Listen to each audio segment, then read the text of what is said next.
Halo pemirsa, selamat datang kembali di Suara Air, podcast resmi Kemitraan Air Indonesia bekerjasama dengan Perum Jasa Tirta 1 yang mendengarkan dan menyuarakan air, mengalirkan cerita, wawasan, dan solusi dari berbagai pemangku kepentingan di sektor air.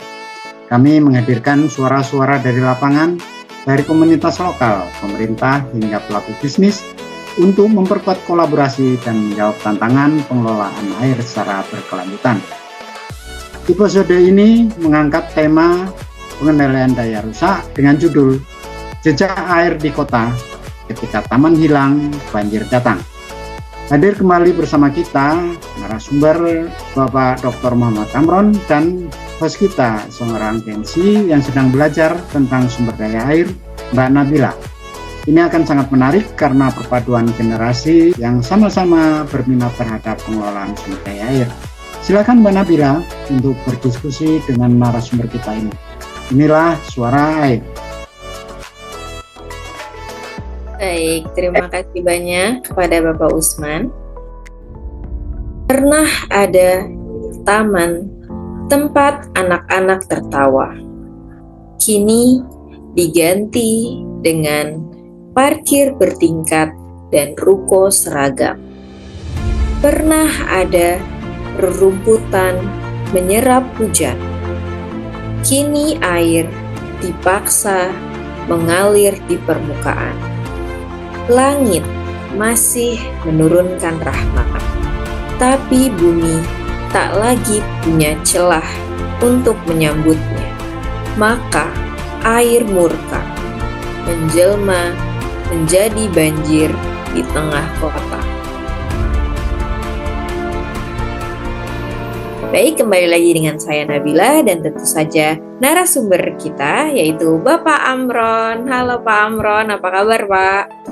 Halo Nabila, kabar baik, terima kasih.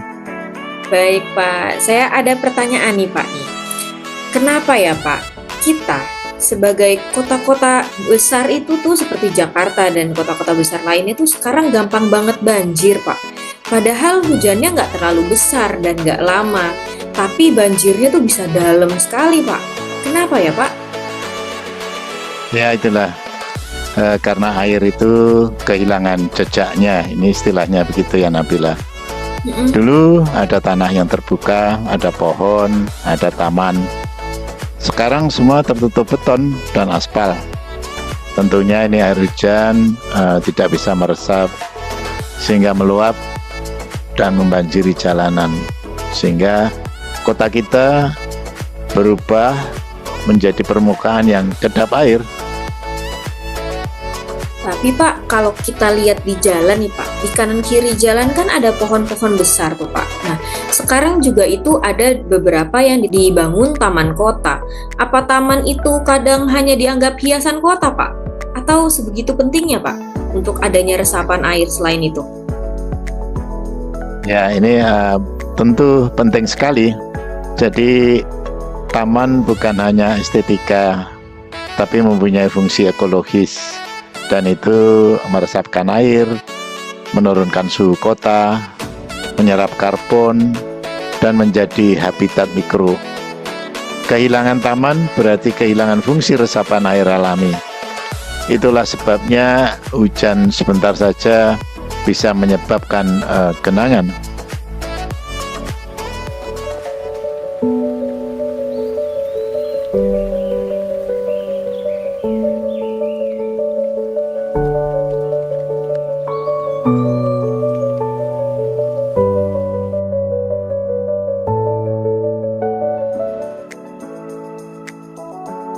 Jadi salah siapa nih Pak? Salah arsiteknya kah? Atau salah yang tata ruang nih Pak? Atau salah pemerintah? Atau bahkan salah kita sendiri karena tidak menyiapkan daerah resapan air tersebut Pak? Nah, ini semuanya berperan. Karena kota kita dibangun, nah ini biasanya mengejar ekonomi, tapi lupa harmoni dengan air. Tata ruang sering mengabaikan kontur dan sistem drainase alami. Bahkan sungai pun kadang-kadang dipaksa diluruskan, dijepit beton, tak lagi punya ruang untuk meluap alami. Kalau kita ingin merubah arah nih Pak, apa kita masih bisa memperbaikinya nih Pak? Karena kota ini kan banjir terus nih Pak. Apa kita bisa Pak berdamai lagi dengan air Pak? Ya tentu bisa. Jadi kita perlu merubah desain atau menjadi water sensitive city, jadi kota yang sensitif atau peka terhadap air. Kota yang bisa menyerap air dan bukan yang menolaknya. Misalnya bangunan dengan taman atap dan sumur resapan. Jadi bangunan mempunyai atap yang bertaman. Kemudian trotoarnya juga berpori, bukan yang full dicor gitu ya. Kemudian revitalisasi taman kota dan bahkan juga sempadan sungai. Kolam retensi dan biopori di lingkungan sekolah, perkantoran, dan sebagainya. Jadi untuk itu kita bisa renungkan bahwa kota tanpa ruang hijau akan kehilangan kemampuan menyerap air. Kemudian juga betonisasi berlebih, ini bisa mempercepat banjir dan sebenarnya juga memperparah polusi. Taman bukan hanya dekorasi tanpa infrastruktur ekologis. Jadi masyarakat dan pemerintah harus berkolaborasi membangun kota yang ramah air.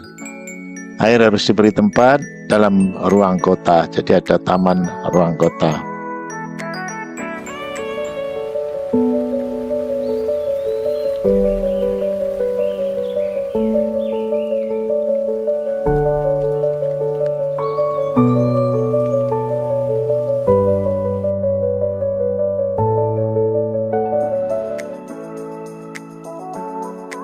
Waduh, saya jadi merasa bersalah nih Pak kalau ngeliat taman-taman ini pohon-pohon apalagi ya Pak ditebangin cuma demi lahan parkir Pak. Karena di dekat rumah saya ada Pak. Jadi tadinya taman lalu ditabang-tebangin pohonnya untuk lahan parkir karena di sekitarnya dibangun gedung-gedung tinggi seperti itu Pak. Kalau seperti itu kan seolah-olah kita menggali kubangan kita sendiri ya Pak. Iya. Dan kubangan itu suatu saat akan menghantam kita, dan itu sebagai banjir yang susah untuk kita kendalikan lagi.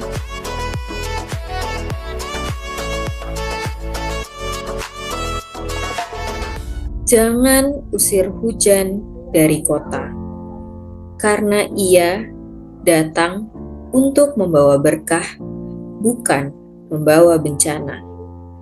Yang salah bukan hujan, tapi kita yang menutup jalannya.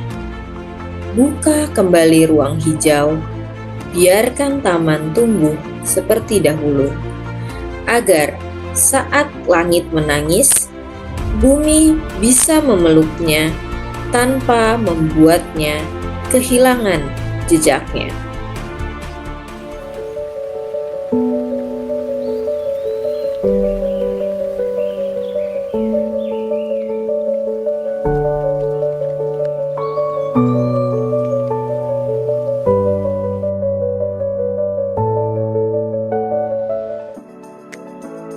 Oke pemirsa, sampai jumpa lagi di episode selanjutnya.